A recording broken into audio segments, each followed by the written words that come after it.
Film soal demokrasi dan pemerintahan. Ada apa aja tuh? Saya. Silahkan. Nah, kalau saya itu ada beberapa film ya yang menarik sih sebetulnya. Sorry, cuma 5 Hao. Iya. Lebih dikit boleh ya? Yang berkaitan dengan intrik pemerintahan mungkin ya. Dan mungkin juga ada kaitannya sama proses pemilu juga. Nah, pertama itu yang paling menarik ya inilah pasti Bu. Designated Survivor. Ada di Netflix ya filmnya ya. Tapi itu serial sih. Ada 3 season filmnya. Film itu bercerita soal konspirasi politik di Amerika Serikat yang meninggalkan satu orang menteri yang dianggap paling lemah. Nah, sisanya presiden, wakil presiden, anggota kongres, menteri-menteri yang lain. Senat. Ya, senat ya. Itu dikumpulkan di gedung Capitol dan dibom, meninggal semua tuh. Nah, menteri yang dianggap paling lemah ini ditinggalkan sebagai mekanisme konstitusional di Amerika Serikat. Harus ada satu orang designated survivor untuk mengantisipasi situasi darurat seperti ini. Versi Koreanya juga ada. Nah, versi Koreanya juga ada. Nah, di situ tuh proses filmnya dimulai tuh. Dia cerita soal bagaimana strugglingnya si presiden yang berstatus designated survivor ini untuk menjalankan pemerintahan di tengah tekanan. Nah, dia ini sebetulnya bagian dari konspirasi. Dia dianggap orang yang paling lemah karena dia itu menteri pekerjaan rumah. Menteri pekerjaan umum dan rumah ya. Nah, PUPR. dia dosen, dianggap orang yang lemah gitu ya. Tapi ternyata dia bisa menjalankan pemerintahan presiden sampai kemudian dia terpilih untuk second term-nya Ibu ya. Iya, untuk pemilu kan dia sebenarnya nggak dihitung first term-nya dong, karena salah satu tugas dia sebagai designated survivor ngadain pemilu. Oh iya, tugasnya dia menyelenggarakan pemilu salah satunya. Dan dia terpilih di pemilu yang melakukan proses pemilihan langsung. Melawan mantan presiden ya? Yep. Mantan presiden yang awalnya diajak ke pemerintahan untuk membantu dia jadi sekretaris negara gitu. Tapi ternyata mereka berhadapan di pemilu presiden. Nah, pemilu presidennya juga menarik tuh. Pemilu presiden yang membuat presiden designated survivor yang terpilih dilaksanakan dengan cara-cara yang penuh dengan kecurangan juga, dan penasehat politik dari presiden yang designated survivor ini melakukan praktik curang dengan menyadap tim kampanye dari lawan politiknya. Dan dia maju dari jalur independen. Nah ya, dia sesuatu yang nggak lazim tuh di pemilu presiden Amerika Serikat ya. Nah, itu tuh saya yang pertama. Kalau Bu Nini siapa? Iya, designated survivor. Fadil nonton yang Korea nggak? Yang Koreanya saya nggak nonton. Ya, dia ada 2 versi. Kalau yang Amerika tadi udah dijelasin sama Mas Fadli ya. Ada juga yang versi Koreanya. Kalau yang versi Amerika itu 3 season ya. Ada sampai season 3. Kalau yang Korea cuma 1 season. Ya intinya sama. Presiden, menteri semuanya meninggal. Tinggal 1 orang yang kemudian jadi acting presidennya kalau di Korea. Nah, kalau di Korea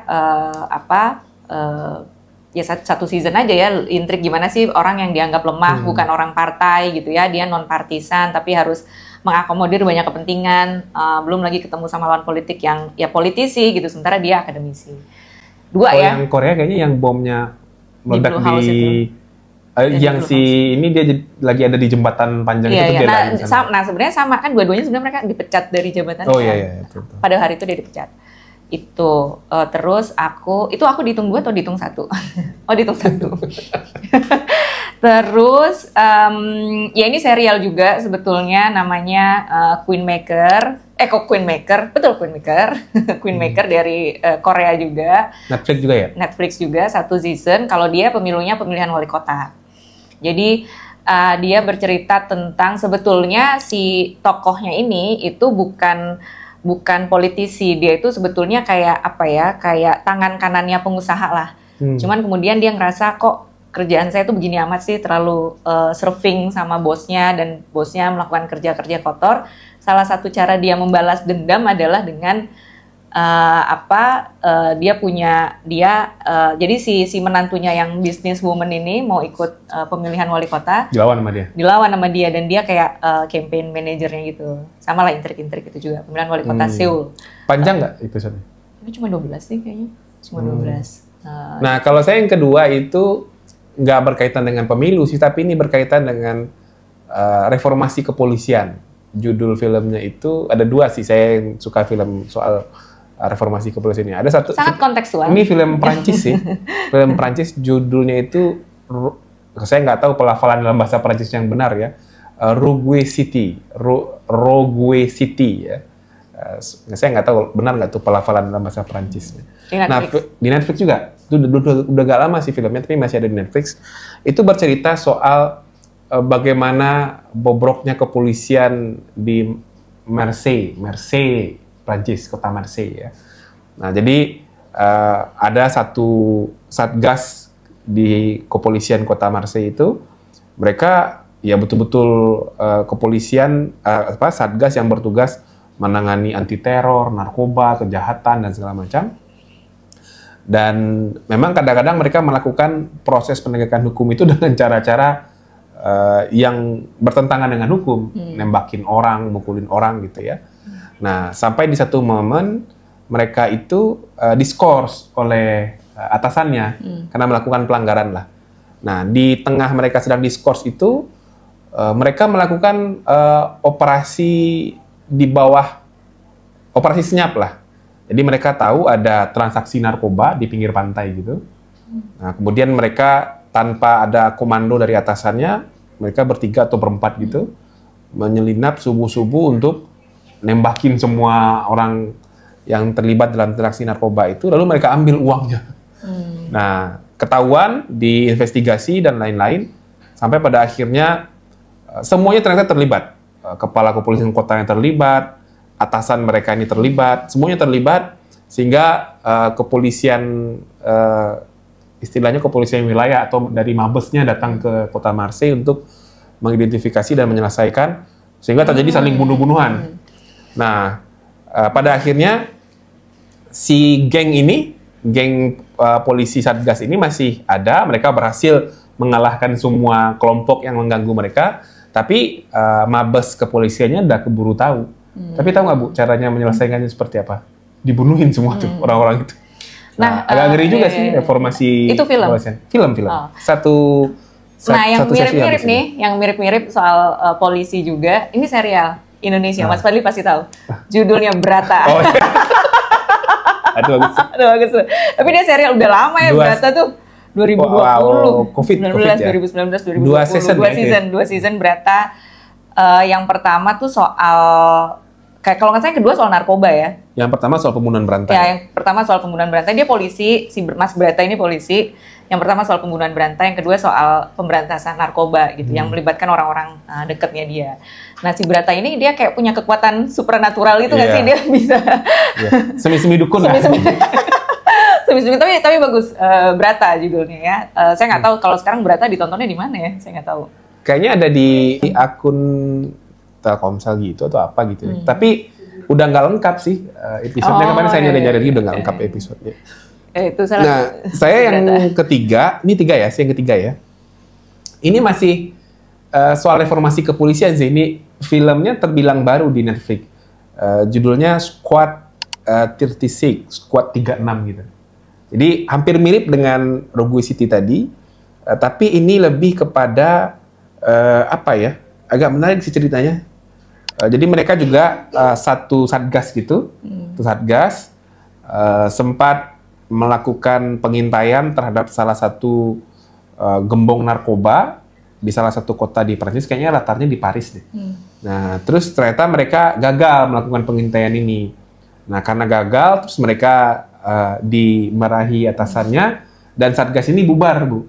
Bubar, terus masing-masing mereka berpencar-pencar gitulah, terpisah selama hampir 6 tahun atau berapa gitu, dan salah satu di antara mereka ini hobi ikut ini taruhan judi tarung bebas gitu. Nah, kena marah lah, kemudian terpisah-pisah. Nah, sampai kemudian mereka ketemu lagi tuh setelah 6 tahun terpisah, 6 tahun apa 12 tahun ya, saya agak lupa. Nah, ternyata beberapa teman-temannya ini malah makin jadi mafia, membantu geng narkoba, malah menguasai uang geng narkoba. Nah, satu temannya yang mengungkap, atau satu temannya yang terpisah, yang tadi hobi berantem ini, yang kemudian coba menyelesaikan masalah itu, gitu. Nah pada akhirnya terbunuh juga semua sih. Oke, nah ini aku berapa keempat ya?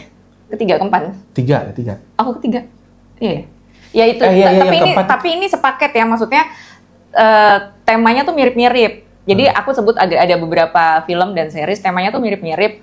Intinya ya ini ya tema intel gitu. Nah saya suka film yang kayak gitu. Yang satu saya sebut beberapa ya. Ada judulnya Jack Ryan, Shadow Recruit, yang main Kevin Costner. Jadi dia sebenarnya perang Amerika-Rusia, perang ekonominya Amerika-Rusia. Itu saya nggak tahu filmnya udah agak lama ya, Shadow Recruit itu. Terus saya suka Has Fallen tuh mulai dari Angel Has Fallen, London Has Fallen, Olympus Has Fallen tuh saya suka, tuh saya nonton berkali-kali kalau lagi nggak ada kerjaan. Yang tipe-tipe itu juga ada Night Agent. Saya juga nonton Night Agent juga. Lalu ada Zero Day, itu semua series ya, Zero Day series, Night Agent series, Treason juga. Kalau Treason tuh soal MI6 ya, jadi dia CIA-nya Inggris, judulnya Treason. Ya itu mirip-mirip, saya suka film yang kalau soal pemerintahan ya, itu gitu tuh, perang negara mana. Nah itu saya suka. Sama aku ada lupa satu lagi deh tentang perang dunia kedua. Saya pikir-pikir dulu deh. Mas Fadli deh satu lagi. Saya satu lagi ini ada judul filmnya saya lupa ya. Vantage Point. Nah itu juga cerita soal Secret Service-nya Presiden Amerika Serikat yang pernah ketembak dan kemudian dia udah senior, pernah ketembak mengamankan presiden, lalu kemudian masih bertugas. Nah, diceritakanlah ternyata ada konspirasi dalam Secret Service yang ingin membunuh presiden. Latarnya kayaknya di Spanyol ya. Dia Presiden Amerika Serikat lagi mau ngasih pidato di Spanyol apa di Perancis itu saya lupa. Spanyol ya. Nah, lalu kemudian diledakkan bom, tapi alur ceritanya menarik gitu. Maju mundur gitu. Jadi peristiwa konspirasinya baru ketahuan setelah alur ceritanya dimundurkan lagi sedikit dari kejadian di masing-masing perspektif orang yang kemudian bisa mengungkap misteri konspirasi itu. Nah, aku terakhir ya. Filmnya pun agak panjang, hampir 3 jam. Judulnya Dirty Vote. Judulnya Dirty Vote, jadi teman-teman kalau pengen ulang lagi gitu ya, nonton ada apa sih dengan pemilu 2024, emang nggak panjang, hampir 3 jam filmnya Dirty Vote. Kira-kira kemarin tuh kenapa pemilunya, terus di pas pilkada tuh ada nggak sih kejadian-kejadian kayak di Dirty Vote di pilkada, terus sekarang kayak apa? Nah, nonton Dirty Vote ya, 3 jam waktunya, nontonlah Dirty Vote, masih ada di YouTube. Oke.